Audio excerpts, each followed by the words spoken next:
하나님 말씀 창세기 18장 9절에서 15절의 말씀입니다. 창세기 18장 9절에서 15절의 말씀 우리 한 목소리로 같이 읽겠습니다. 시작.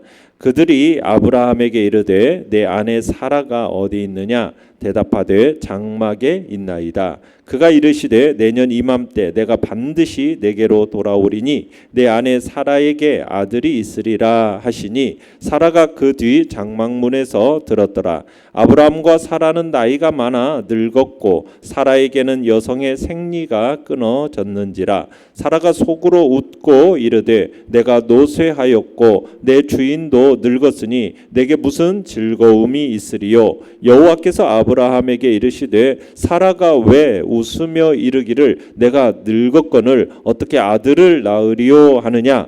여호와께 능하지 못한 일이 있겠느냐? 기한이 이를 때 내가 내게로 돌아오리니 사라에게 아들이 있으리라. 사라가 두려워서 부인하여 이르되 내가 웃지 아니하였나이다. 이르시되 아니라 내가 웃었느니라. 아멘.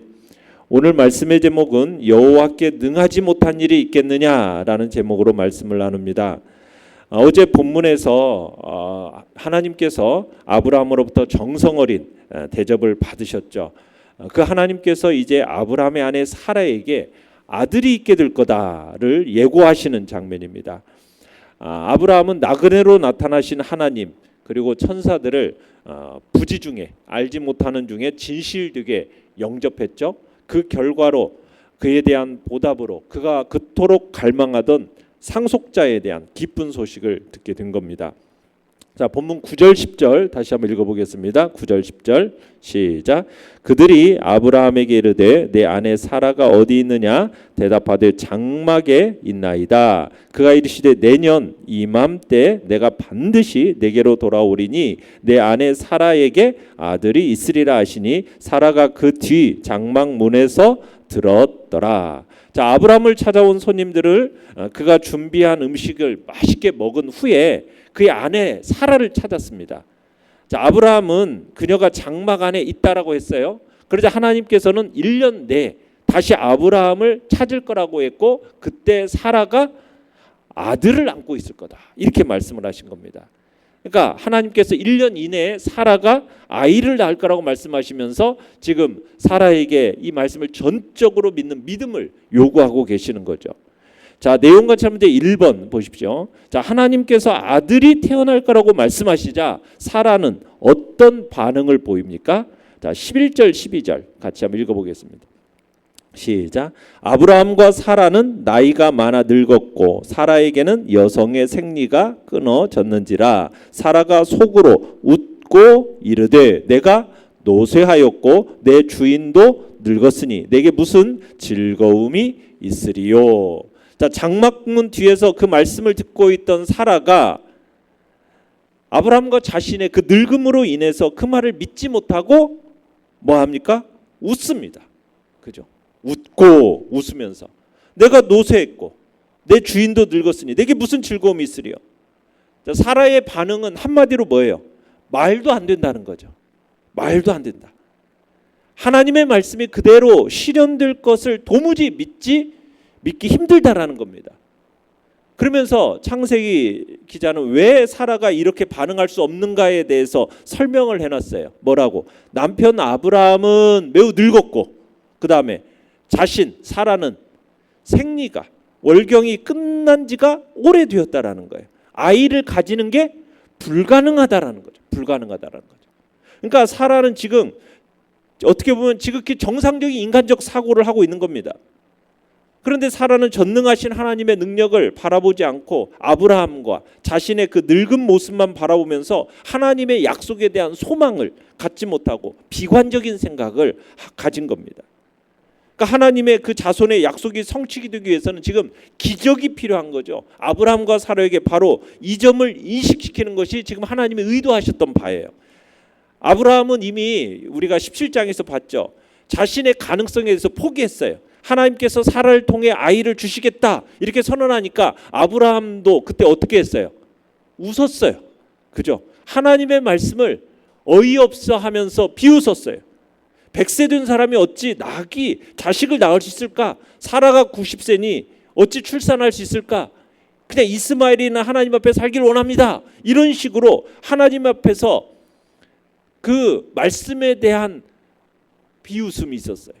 그런데 오늘 본문에서도 사라도 여전히 이 하나님의 말씀에 대해서 어때요? 웃었다는 비웃음입니다.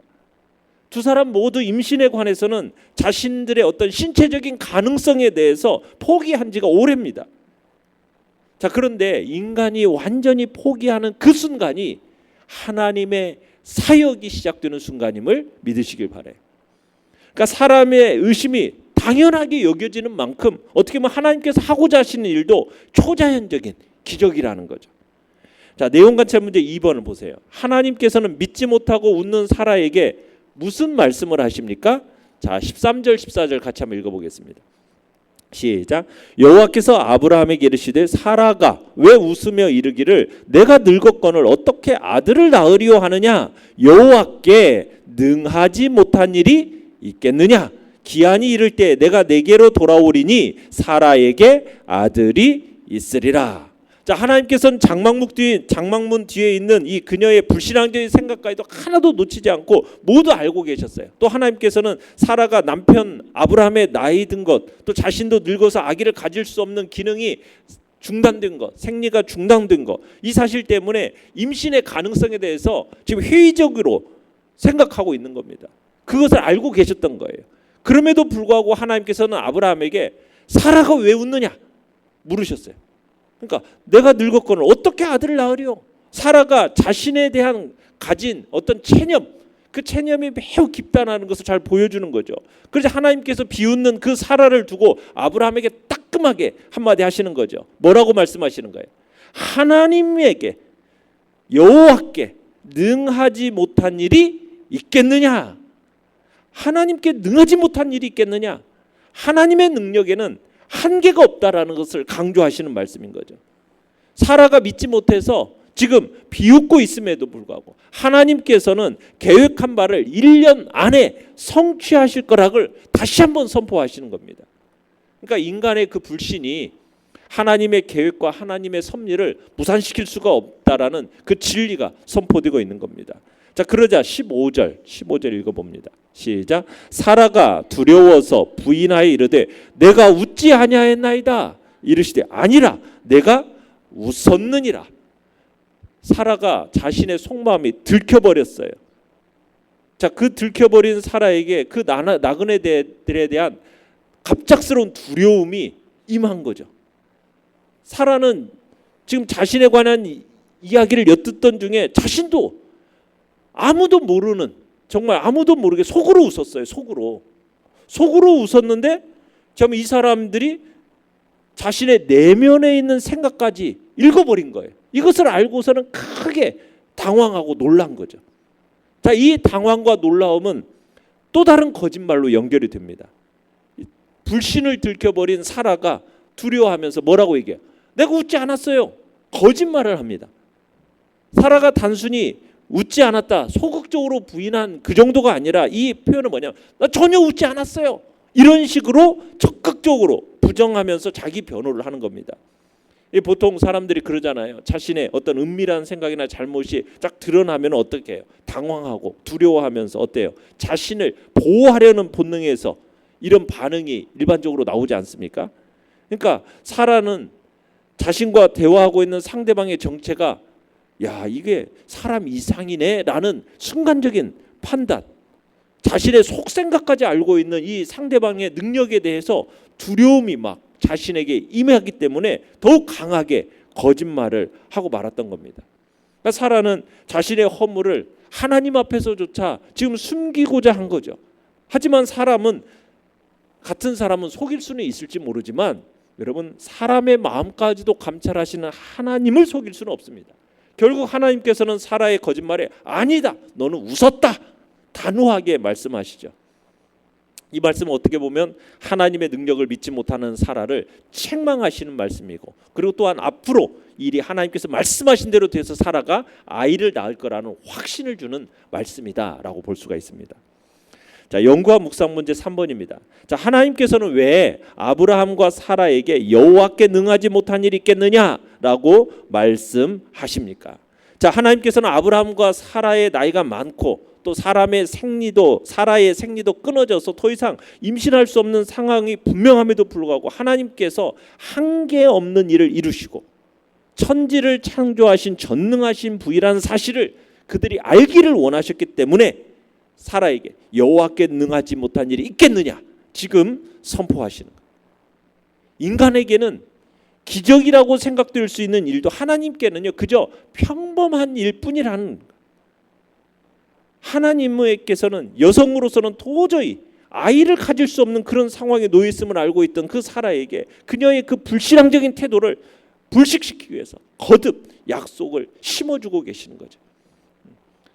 그 마음에 그 불신의 마음을 참으로 불식시키기 위해서 그리고 하나님이 어떤 분인지 바로 전지전능하신 분이고 참으로 그 모든 한계 없이 일을 이루시는 분이라는 사실을 알기를 원하시기 때문에 하나님께서는 분명하게 선언하시는 겁니다. 오늘날 우리들에게도 하나님의 언약의 말씀인 이 성경이 주어졌습니다. 그렇지만 우리가 이것을 불신하고 받아들이지 못하는 경우가 얼마나 많습니까? 우리가 근심하며 죄악 가운데 떠나지 못하고 그것도 어떻게 보면 따지고 보면 하나님의 그 언약의 말씀을 불신하기 때문이라는 거죠. 우리는 이 성경의 말씀을 펼쳐서 읽으면서 그 안에 들어있는 약속들을 주장하면서 우리가 기도하며 나아가야 됨을 다시 한번 생각하게 됩니다. 하나님의 말씀은 결코 거짓이 없고 그 말씀은 능력이 있고 그 말씀을 믿고 담대하게 우리는 이 세상을 살아가기를 바라는 것입니다. 느낀 점 4번입니다. 불가능을 가능으로 바꾸시는 그 하나님의 그 무한한 능력을 온전히 신뢰하라는 말씀을 보며 무엇을 느낍니까? 전능하신 하나님의 그 기적의 역사는 인간의 상식을 뛰어넘어서 나타난다라는 것을 우리가 분명히 깨달아 알아야 함을 느낍니다. 하나님의 그 전능하신 기적의 역사, 우리 인간의 상식을 뛰어넘어 나타난다라는 거예요. 그렇기 때문에 불가능을 가능케 하시는 분, 그 분이신 하나님을 의뢰하고 신뢰하고 따라가야 함을 다시 한번 우리의 마음속에 되새겨야 할 것입니다. 예레미야 32장 27절 이렇게 말씀해요. 나는 여호와요 모든 육체의 하나님이라 내게 할 수 없는 일이 있겠느냐? 하나님에게 할 수 없는 일이 있겠습니까? 말씀 한마디로 이 세상을 창조하신 분, 당신의 뜻대로 이 세상 모든 만물을 운행하시는 분, 그 하나님에게 능하지 못할 일이 있겠습니까? 할 수 없는 일이 있겠습니까? 그분이 모르시는 것이 하나라도 있을까요? 없습니다.